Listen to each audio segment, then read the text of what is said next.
मैं हरिराम कुमार, आप देख रहे हैं MBNews.live। मैं आज सीतामढ़ी का कृषि पदाधिकारी अनिल कुमार यादव जी से बात करते हैं कि लॉकडाउन के पीरियड में कौन कौन सी योजनाएं सरकार का चला और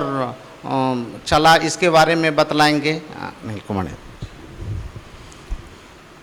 ये जिस अवधि की चर्चा हो रही है लॉकडाउन की, उसमें और सामान्य तौर पर सरकार की जो रोजगार उन्मुखी योजनाएं हैं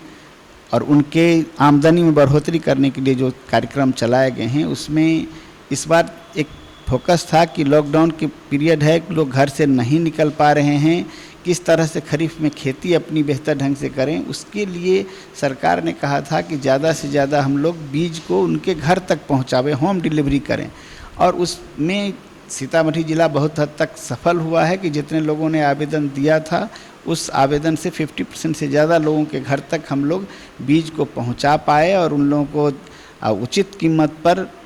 बीज घर घर पहुंचाए हैं। तो ये एक पहला था कि मिनी किट का या प्रत्यक्षण का जिस किसी के लिए भी उन्होंने कहा था कि हमको होम डिलीवरी चाहिए, उनको होम डिलीवरी में घर तक बीज पहुंचाया गया। उसमें सक्रिय रूप से पूरा कृषि विभाग सक्रिय रहा, जिला प्रशासन में DMM का भी सहयोग मिला, हम लोग इसको कर पाए।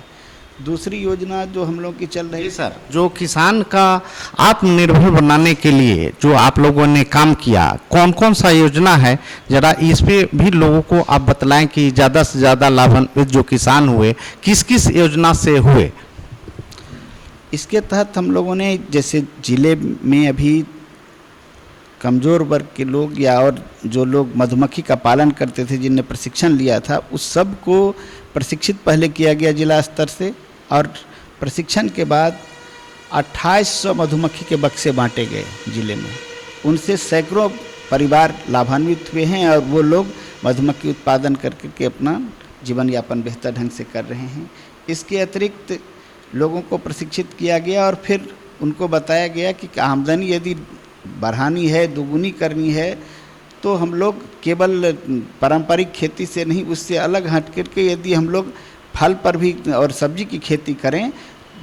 तो बेहतर होगा। इसके लिए यहाँ तरबूज, खरबूज और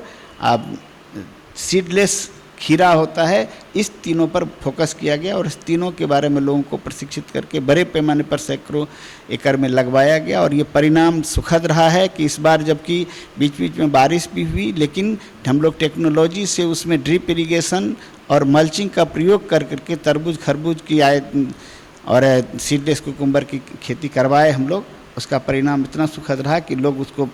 मान रहे हैं कि एक एक एकड़ में वो लाखों रुपया कमा पाए हैं।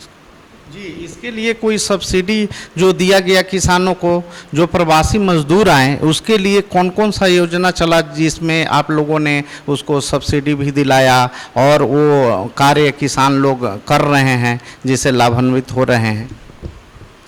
जो लोग बाहर से आए वो लोग कई विधा में प्रशिक्षित थे।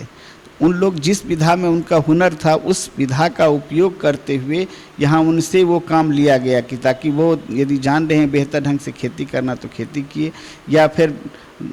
वो मधुमक्खी पालन करना जानते थे तो उस काम को किए। यदि सब्जी की खेती में नई टेक्नोलॉजी कुछ कर रहे हैं तो वो, या पॉली हाउस में वो काम करने का अनुभव है तो उसका, या अन्य चीज़ों में जिस चीज़ का उनको ज्ञान है उसके ज्ञान का सदुपयोग करते हुए उनको उसका लाभ दिया गया और वो उस योजना से लाभान्वित करके उसमें जो गवर्नमेंट की सब्सिडी थी उस सब्सिडी से उनको लाभान्वित किया गया। कोरोना काल चल रहा है सर, इसमें इस योजना को चलाने के लिए किस किस परिस्थिति के आपको सामना करना पड़ा, कैसे कैसे आप अरेंज करके लोगों तक इस योजना को पहुंचाए, इसके बारे में कुछ बतलाएं। कोरोना काल में 2-3 बातों पर गवर्नमेंट का ज़्यादा ध्यान था कि एक तो था कि वो सोशल डिस्टेंसिंग मेंटेन करना होगा हर हालत में, जो गांव में लोग को उसमें थोड़ी असुविधा हम लोग को हो रही थी। दूसरा था कि हर आदमी सैनिटाइज करे अपने को और मास्क पहन के रहे। तो ये 3 चीज़ों पर फोकस देते हुए जैसे हम लोग क्रॉप कटिंग करने भी गए तो उसमें हम लोगों ने सबको बताया कि नहीं, पहले हंसिया तक को भी आप सैनिटाइज कर लीजिए, सोशल डिस्टेंस मेंटेन कीजिए तब काटिए, क्योंकि उस समय जब फसल की कटनी का दौर था, जिस समय में हम लोग कोरोना काल शुरू हुआ था, आप मार्च के लास्ट में, और उस समय में गेहूं की फसल या